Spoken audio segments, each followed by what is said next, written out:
تو یہ پڑھا نہیں جا رہا. فیضان قرآن. پھر بھی فیضان قرآن آپ نے پڑھ لیا, مجھ سے نہیں پڑھا جا رہا تھا. نیچے اور بھی باریک حروف ہے, تو یہ فیضان قرآن جاری رہے گا. اب دیکھو کتنا زوم کرنا ہوا اس کو, نیچے پھر گڑبڑ ہو گئی. مدرسۃ المدینہ لنگر پور وال, اب بہرحال پڑھنے میں دشواری ہو رہی ہے. تو وائٹ کارڈ ہو, بلیک اور موٹے قلم سے لکھائی ہو اور کم سے کم الفاظ ہو, تو یہ پڑھنے والے کو, یعنی مقصد تو پڑھانا ہوتا ہے تو یہ حاصل ہوگا. فیضان شہدائے احد, شہدائے بدر جاری رہے گا. اچھا, اس میں بھی لکھنے میں بھی مدرسۃ المدینہ شنکر پور جمال پور. اچھا, اس میں یہ کہ لکھائی بھی جس کا خط اچھا ہو, ہینڈ رائٹنگ اچھی ہو, اس کے ذریعے اگر لکھوایا جائے گا نا تو پڑھا جائے گا. یہ ایسا لکھوانا پڑتا ہے پینٹر سے. صحیح اگر ریزلٹ لانا ہو نا تو تھوڑا خرچہ کرنا پڑے, 150-200 روپے, اور پینٹر کو ہم لکھ کر دیں کاغذ پر, وہ اپنے ٹیکٹ ہوتا ہے ان کے پاس, وہ اس طرح لکھ کر دیں گے تو پھر جس کی آنکھیں کمزور ہو نا وہ بھی شاید پڑھ لے. میں اتنا خرچہ کرنے کی کیا ضرورت ہے, اتنی جو رقم اس پہ لگائیں گے, اگر کوئی اپنے جیب سے لگاتا ہے تو اس کو چاہیے کہ اتنے پھل وغیرہ افطاری لے کر کسی غریب کے گھر پہ, جن کو آپ جانتے ہو نا, ان کو دے آئے, کہ بچے کھائیں گے دعا دیں گے. اور دعوت اسلامی کے مدنی عطیات سے تو یہ کام ویسے بھی نہیں کرنے ہوتے, تو ظاہر یہ جیب سے ہی کرتے ہوں گے. ماشاءاللہ, چلو محنت کیے بیچارے کھڑے ہیں, دیکھیں. صلو علی الحبیب صلی اللہ تعالی علی محمد. عورتیں اپنے بالوں میں جورا باندھتی ہیں, سوال یہ تھا کہ کیا اس میں سر پر مسح ہو جائے گا؟ مسے کو تو ہونے کو تو ہو ہی جائے گا نا, بال تو موجود ہیں. 1/4 سر کا مسا یہ فرض ہے, اور پورے سر کا مسا سنت المؤکدہ ہے. اب جوڑا تو سر سے جدا ہوتا ہے, اس کے بال تو الگ سے لٹکے ہوئے ہوتے ہیں. اچھا, اوپر کا جوڑا بھی بنتا ہے, یہ ہمبوڑا جو میمنی میں بولتے ہیں, وہ تو چوٹی ہوتی ہے ایک تو, اور جوڑا نہیں یوں بالکل ہمبوڑا بنا دے گول گول. جوڑا تو چلو اب وہ جوڑا اوپر چڑھ گیا ہوگا. پہلے ہم نے دیکھا پیچھے بناتے تھے جوڑا عورتیں. ہاں اوپر آ گیا ہے, پہلے نیچے ہوتا تھا. میں صحیح بولتا ہوں, اب پہلے نیچے, کیا کہنا آپ کا, پہلے پیچھے ہوتا تھا, اب ترقی ہو گئی ہے. بڑی بوڑھیاں اب بھی ہو سکتا ہے پیچھے کرتی ہوں. تو ہم آمبوڑو بولتے ہیں میمنی میں اس کو, اردو میں اس کو جوڑا. بہرحال یہ کہ اوپر ہو یا سائڈ پہ ہو تو جوڑے پر مسا ہو جائے گا نا, سنت ادا ہوگی. یعنی پانی تو جڑ تک پہنچانا ہوتا ہے نا, مسے میں کا جڑ تک پہنچانا ہوتا ہے, وہ تو اس میں غسل میں جڑ سمیت تو دھلنا ہوتا ہے پورا بال. مسے میں مسا اس کو بولتے ہیں کہ جس جگہ پر مسا کرنا مقصود ہے وہاں پانی کی تری پہنچ جائے. پانی کی تری, گیلا پانی, وہ حصہ گیلا ہو جائے, سمجھو تری پہنچ جائے. اب یہ تری آپ نے ہاتھ سے لگائی یا برسات سے ہوئی, بلکہ اگر شبنم سے ہو جائے, تری پہنچ جائے, شبنم کرو فیگ فگ, شبنم کا تو وہ نہیں ہے, لیکن یہ فوگ جو ہے نا, وہ تو دھواں, وہ جو, اچھا وہ جو ہو جاتا ہے نا پانی تو اس میں ہوتا ہے نا, اس کو فوگ کہتے ہیں. اوس تو اوس, ہاں یہی اوس, شبنم, اس کا مختلف نام ہے, اس کا انگلش نام نہیں پتا. تو بہرحال یہ کہ شبنم بھی جن کو مانا پتا ہے شبنم کے, ان کے لیے گجراتی میں اس کو جھاکڑ بولتے ہیں, جھاکڑ. دھمس بھی بولتے ہیں. تو تری پانی کی پہنچنی یہ مطلب چاہیے, دھلنا ضروری نہیں ہے، مسے میں دھلنا نہیں ہے، تری پہنچنا ہے. اگر دھل بھی گیا تب بھی مسا تو ہو ہی گیا کہ تری تو پہنچی گئی. صلو علی الحبیب صلی اللہ تعالی صلی علی اللہ تعالی محمد. علی محمد. سوال یہ آیا ہے کہ اگر حضور اکرم صلی اللہ تعالی علیہ وسلم خواب میں تشریف لائیں تو کیسے پتا چلے کہ حضور ہی تشریف لائیں؟ یا تو خود تعارف اپنا عطا فرمائیں کہ میں اچھا، یا کوئی تعارف کروا دے کہ یہ ہمارے آقا صلی اللہ تعالی علیہ وآلہ وسلم ہے، یا دل میں القا ہو، خواب ہی میں دل میں یہ بات آ جائے کہ یہ تو ہمارے آقا ہے صلی اللہ تعالی علیہ وآلہ وسلم. واللہ تعالی اعلم ورسولہ اعلم عز وجل وصلی اللہ تعالی علیہ وآلہ وسلم. صلو علی الحبیب صلی اللہ تعالی علی محمد. رحمتوں والا، برکتوں والا، پیارا پیارا مہینہ رمضان چل رہا ہے. ماہ رمضان میں قرآن پاک بھی نازل ہوا. پیارے امیر سنت قرآن پاک کی سورہ کوثر کی ہم تلاوت بھی کرتے ہیں اور ہم یاد بھی کرتے ہیں. آپ اس کا ترجمہ بتا دیں اور یہ کب نازل ہوئی؟ ماشاء اللہ. سورۃ الکوثر کا ترجمہ کنزور ایمان. اے محبوب، بے شک ہم نے تمہیں بے شمار خوبیاں عطا فرمائیں، تو تم اپنے رب کے لیے نماز پڑھو اور قربانی کرو. بے شک جو تمہارا دشمن ہے وہی ہر خیر سے محروم ہے.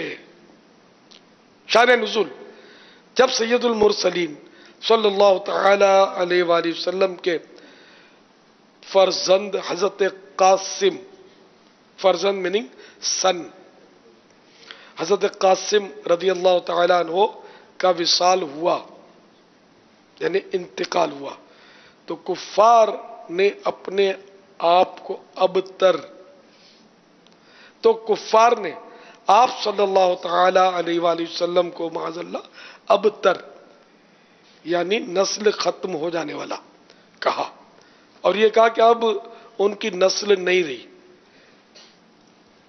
کہ ان کے بعد اب ان کا ذکر بھی نہ رہے گا اور یہ سب چرچا ختم ہو جائے گا. اس پر یہ سورہ کریمہ نازل ہوئی اور اللہ تعالیٰ نے ان کفار کا بالغ رد فرمایا اور اس آیت میں ارشاد فرمایا کہ اے حبیب صلی اللہ تعالی علیہ وآلہ وسلم، بے شک تمہارا دشمن ہی ہر بھلائی سے محروم ہے، نہ کہ آپ، کیونکہ آپ کا سلسلہ قیامت تک جاری رہے گا. آپ صلی اللہ تعالی علیہ وآلہ وسلم کی اولاد میں بھی کثرت ہوگی اور آپ صلی اللہ تعالی علیہ وآلہ وسلم کی پیروی کرنے والوں سے دنیا بھر جائے گی. آپ صلی اللہ تعالی علیہ وآلہ وسلم کا ذکر ممبروں پر ہوگا. قیامت تک پیدا ہونے والے عالم اور واعظ، واعظ کہنے والے، اللہ پاک کے ذکر کے ساتھ آپ کا ذکر کرتے رہیں گے، اور آخرت میں آپ کے لیے وہ کچھ ہے جس کا کوئی وصف بیان ہی نہیں کر سکتا، یعنی خوبی، وصف مانے خوبی. تو جس کی یہ شان ہے وہ ابتر کہاں ہوا، بے نام و نشان اور ہر بھلائی سے محروم تو آپ صلی اللہ تعالی علیہ وآلہ وسلم کے دشمن ہیں. رہے گا یوں ہی ان کا چرچا رہے گا، پڑے خاک ہو جائیں جل جانے والے. صلو علی الحبیب صلی اللہ تعالی علی محمد.